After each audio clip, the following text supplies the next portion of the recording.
Hello everyone, welcome to the Kapil classes for English let's start the class. और आज की जो हमारी क्लास है वो कुछ वर्ब्स को लेकर के है जो वर्ब्स एग्जाम में बहुत इंपॉर्टेंट होती हैं और जिनको कितनी बार हम ऐसा होता है कि बोलते हुए हम गलती कर जाते हैं। उन वर्ब्स का सही यूज हम नहीं कर पाते, वो चाहे वो लैंग्वेज हो या फिर वो ग्रामर हो। तो आज देखते हैं कौन कौन सी वर्ब्स हैं जो हमें कंफ्यूज करती हैं थोड़ा सा। चलिए देखिए, अगर मैं वर्ब्स की बात करूं तो वर्ब्स को दो पार्ट में डिवाइड किया गया है। एक तो होती है एक्शन वर्ब और दूसरी होती है non action verb. Action verb और नॉन एक्शन वर्ब। देखिए एक्शन वर्ब क्या होती हैं? एक्शन वर्ब वो होती हैं जो वर्ब से आपको लगे कि हाँ ये डिनोट करती है, काम करना दिखाती है।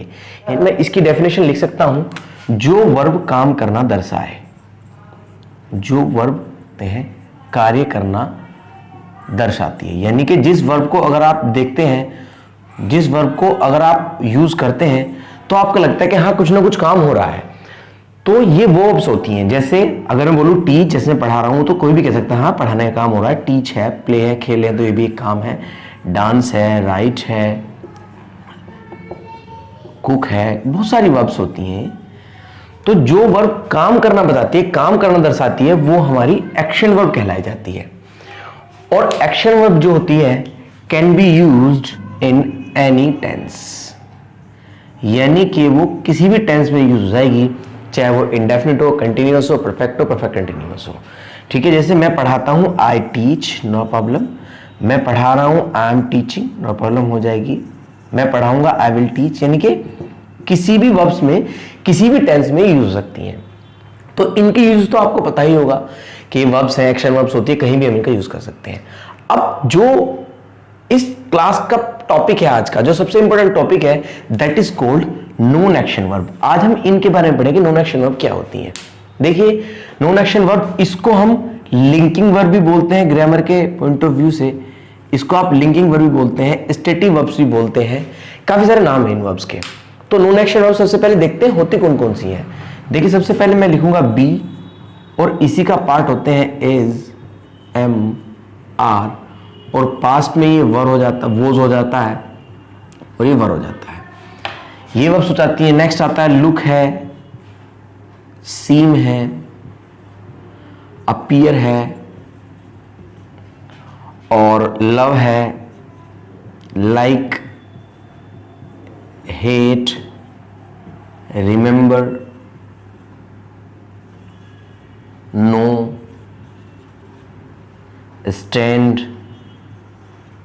हैव, टेस्ट, स्मेल, बहुत सारी वर्ब्स होती हैं, काफी वर्ब्स हैं, तो नॉन एक्शन वर्ब कहला जाती हैं। इसमें आ जाता है नो, फॉरगेट।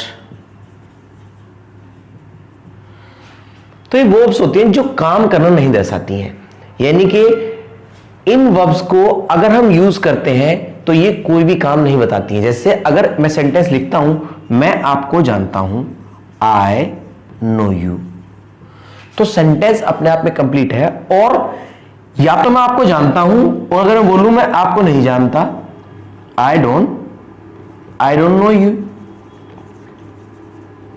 अगर मैं आपको जानता हूं आई नो यू, अगर मैं आपको नहीं जानता आई डोंट नो यू। या तो जानता हूं या फिर नहीं जानता, आप यहां कुछ और ऐड नहीं कर सकते। और दूसरी बात यह है कि यहां पर अगर मैं आपको जानता हूं तो क्या दिमाग मेरा कोई काम कर रहा है? क्या मैं कुछ काम कर रहा हूं? कई बार हमें लगता है कि हाँ दिमाग हमारा सोचता है, ये सोचता है, नहीं। अगर आप किसी को जानते हैं तो इसका मतलब जानते हैं, नहीं जानते तो नहीं जानते। तो यहां पर ये वो वर्ब होती है जो काम करना नहीं दिखाती है। जैसे आई लाइक माई बाइक, मुझे अपनी बाइक पसंद है, तो मुझे अपनी बाइक पसंद है, क्या ये कोई काम हो रहा है? नहीं, ये कोई काम ही नहीं है। कुछ बच्चे बोलते हैं कि हाँ काम होता है, नहीं होता है, लेकिन सिंपल है, ये वो वर्ब्स होती हैं जो काम करना नहीं दर्शाती हैं। अब इनके कुछ रूल्स आते हैं जो हमें देखने हैं। देखिए जो नॉन एक्शन और लिंकिंग वर्ब्स होती हैं, इनके रूल्स जो हमें समझने हैं, only used with indefinite and perfect, not with continuous and perfect continuous। यानी कि वो वर्ब्स होती हैं जो केवल और केवल हम या तो इंडेफिनिट में यूज कर सकते हैं या फिर इनको परफेक्ट में यूज करेंगे। प्रोग्रेसिव एक्शन में यानी कि कंटिन्यूअस होता है प्रोग्रेसिव एक्शन में या परफेक्ट कंटिन्यूअस हम इनका यूज नहीं कर सकते हैं, केवल और केवल इनका यूज करते हैं इंडेफिनिट परफेक्ट में। यानी कि अगर मैं बोल रहा हूं आई एम टीचिंग तो ठीक है, लेकिन अगर मैं बोल दूं आई एम लाइकिंग यू तो ये सेंटेंस गलत हो जाएगा। ये सेंटेंस स्पोकन में भी गलत है और ये सेंटेंस ग्रामर में भी गलत है, एग्जाम में भी गलत हो जाता है। अगर आप इनका यूज प्रोग्रेसिव एक्शन में करते हैं तो ये गलत माना जाता है, आप चाहे एग्जाम हो या फिर स्पोकन हो। जैसे अगर आप बोलते हैं आई एम नोइंग हिम, मैं उसको जान रहा हूं, तो हिंदी में तो शायद आप बोल सकते हैं ऐसे कि मैं उसको जान रहा हूं, लेकिन इंग्लिश में ये सेंटेंस गलत माना जाता है। सिंपल इसके लिए हम लिखते हैं आई नो हिम, ये करेक्ट माना जाएगा। तो आपको ध्यान रखना है। अब सवाल ये उठता है जो मैंने नॉन एक्शन वर्ब्स लिखाई हैं उनमें से कुछ वर्ब्स एक्शन होती हैं और कुछ वर्ब नॉन एक्शन भी होती हैं, बट उनका मीनिंग डिफरेंट हो जाता है। जैसे सबसे पहले वर्ब अगर मैं लिखूं तो that is called have. Have ये एक्शन वर्ब भी होती है, ये नॉन एक्शन वर्ब भी होती है। अब एक्शन वर्ब कब होती है? जब इसका मतलब खाने पीने की सिचुएशन से आ जाए, यानी कि जब ये ईट की जगह यूज होती है तो तब हम हैव को एक्शन वर्ब की तरह यूज कर सकते हैं। और जब कोई चीज पास होना या रखने की सेंस आ जाए, कोई चीज आपके पास है, पास होना है, पास रखना, उसके लिए नॉन एक्शन वर्ब होती है। जैसे मैं पिज्जा खा रहा हूं, आई एम हैविंग पिज्जा, तो यहां खाने पीने के मतलब है तो यहां एक करेक्ट माना जाता है। लेकिन अगर आप ये बोलते हैं I am having a bike तो ये सेंटेंस गलत माना जाता है। ग्रामर के पॉइंट ऑफ व्यू से तो गलत है, गलत तो स्पोकन के पॉइंट ऑफ व्यू से भी है, लेकिन स्पोकन में थोड़ा बहुत ही चल सकता है, नो प्रॉब्लम। लेकिन आपको नहीं बोलना, कोशिश ये करना कि आप क्या बोलें, आई हैव अ बाइक, मेरे पास एक बाइक है। इसी तरह से दूसरी वर्ब है, जैसे अगर मैं बात करूं दूसरी वर्ब होती है लुक। देखिए लुक के दो मीनिंग होते हैं। लुक का मतलब यूजुअली हम सोचते हैं लुक का मतलब होता है देखना, लुक का मतलब देखना नहीं होता, लुक का मतलब होता है दिखना। तभी तो हम बोलते हैं यू आर लुकिंग स्मार्ट, आप स्मार्ट देख रहे हैं, आप स्मार्ट दिख रहे हैं, नहीं आप स्मार्ट दिख रहे हैं। तो और लुक एट जो बन जाते हैं फ्रेजल वर्ब, इसका मतलब होता है देखना, ठीक है। तो जब ये दिखने की सेंस आए तो ये होती है नॉन एक्शन वर्ब, और जब ये देखने की सेंस आए तब होती है एक्शन वर्ब। जैसे आप स्मार्ट लग रहे हैं तो इसमें आपने कुछ काम किया नहीं, मेकअप किया तो डूइंग मेकअप आएगा। आप अच्छे लग रहे हैं, आप स्मार्ट दिख रहे हैं, आप ब्यूटीफुल लग रहे हैं, तो ये नॉन एक्शन वर्ब होती है, क्योंकि आपने कोई काम नहीं किया उसमें। मेकअप किया तो आई एम डूइंग मेकअप आएगा, इसलिए नॉन एक्शन वर्ब मानी जाती है। तो यू आर लुकिंग स्मार्ट नहीं आएगा, सिंपल इसके लिए आएगा यू लुक स्मार्ट। यूजुअली हम बोलते हैं you are looking beautiful, you are looking smart, लेकिन आपको नहीं बोलना है, यू लुक स्मार्ट ही चलता है। कुछ बच्चे पूछते हैं सर मूवीज वगैरह हमने देखा है, हाँ मूवीज वगैरह में दिखता है। स्पोकन में तो ये चीजें चल सकती हैं, लेकिन ग्रामर के पॉइंट ऑफ व्यू से और एग्जाम में 100% रॉन्ग होती हैं।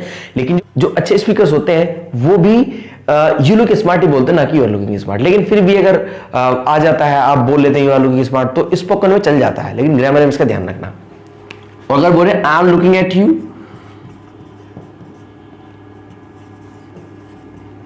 तो ये सेंटेंस सही माना जाता है, मैं आपको देख रहा हूं, ठीक है। इसके अलावा देखने का मतलब सी भी होता है, सी का मीनिंग भी देखना होता है, लेकिन यहां पर आई एम सीइंग नहीं कर सकते आप, नो, क्योंकि ये भी नॉन एक्शन वर्ब में आती है। नॉन एक्शन वर्ब में क्या क्यों आती है? क्योंकि आंखें खुली है तो कुछ तो दिख ही रहा होगा। तो ये वो चीज होती है, सपोज आप मार्केट जाते हैं या क्लास में आते हैं, तो क्लास में आप क्या देखते हैं? क्या केवल बोर्ड ही देखते हैं? नहीं, बोर्ड के साथ साथ पंखे लगे हैं वो भी देखते हैं, मुझे भी देखते हैं, दीवारों को भी देखते हैं, टेबल को भी देखते हैं, सारी चीजों को देखते हैं। तो आंखें खुली है, कुछ तो दिखाई, इसमें हम कोई काम नहीं कर रहे हैं, इसीलिए नॉन एक्शन वर्ब मानी जाती है। लेकिन लुक एट का मतलब होता है to change the direction, direction को चेंज करना है, किसी चीज को देखना।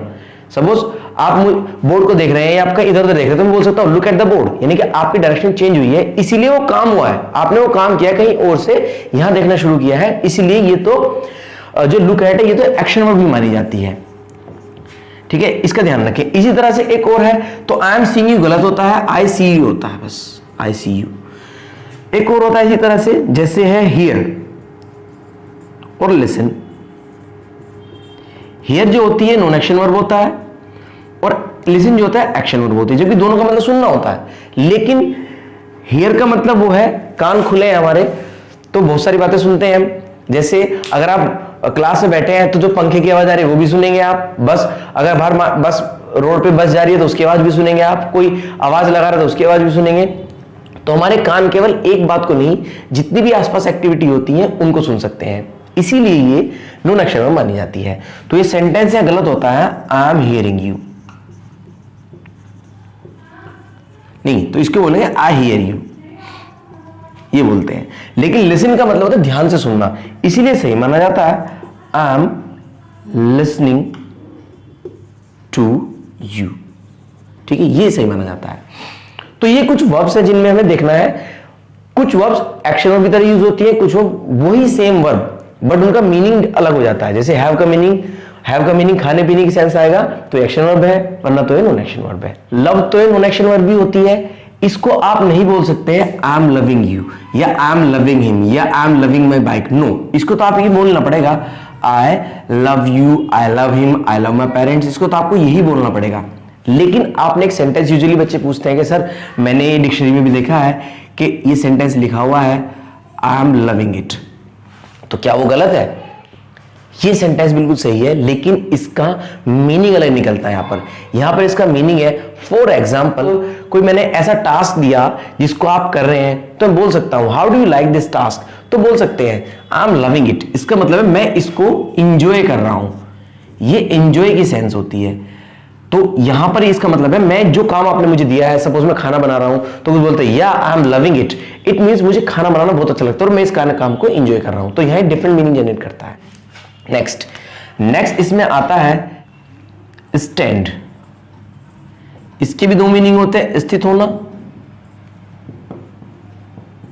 तो अब तो ये नॉन एक्शन वर्ब होगी, और इसका दूसरा मीनिंग होता है खड़े होना। अगर आप खड़े हैं तो बोल सकते हैं I am standing at the gate, मैं गेट पर खड़ा हूं, तो ये एक्शन वर्ब होगी। लेकिन अगर आप बोलने लगे आप a temple is standing in front of our coaching, हमारे कोचिंग के सामने एक मंदिर खड़ा है, तो आप ये सिचुएशन नहीं आएगा, हमारे कोचिंग के सामने एक मंदिर स्थित है, तो जब वो स्थित है कोई काम तो कर नहीं रहा वो, इसीलिए वहां पर स्टैंडिंग नहीं आएगा, इसके लिए आएगा स्टैंड्स। सेम ये एग्जांपल स्मेल में भी आता है, स्मेल की भी दो मीनिंग होते हैं, सूंघना, सूंघना तो एक्शन वर्ब होती है, और एक होता है सुगंध देना, सुगंध होना। तो अगर आप बोल रहे हैं I M smelling the flowers, मैं फूल को सूंघ रहा हूं, तो इसका मतलब क्या है कि आप काम कर रहे हैं, सूंघने का काम कर रहे हैं। लेकिन अगर ये बोल रहे हैं this flower smelling, this flower is smelling, this flower smelling very good, this flower is smelling very good, तो अब इस फूल की खुशबू बहुत अच्छी, खुशबू देने कोई काम नहीं कर रहा है, सिंपल इसके लिए हम बोलेंगे this flower smells good, smells very good, ये आपको देखना है। और कुछ वर्ब्स हैं वो नेक्स्ट क्लास में हम देख लेंगे, बस last action non action verb देखना है। एक्शन वर्ब जो होती है वो तो किसी भी टेंस में यूज होती है, लेकिन नॉन एक्शन वर्ब केवल इंडेफिनिट परफेक्ट में इसका यूज कर सकते हैं, लेकिन इसको कंटिन्यूअस में यूज नहीं करेंगे। कोई क्वेश्चन क्वेरी हो तो आप मुझसे पूछ सकते हैं। Kindly subscribe the channel, like and share also. Thank you very much, God bless you, take care.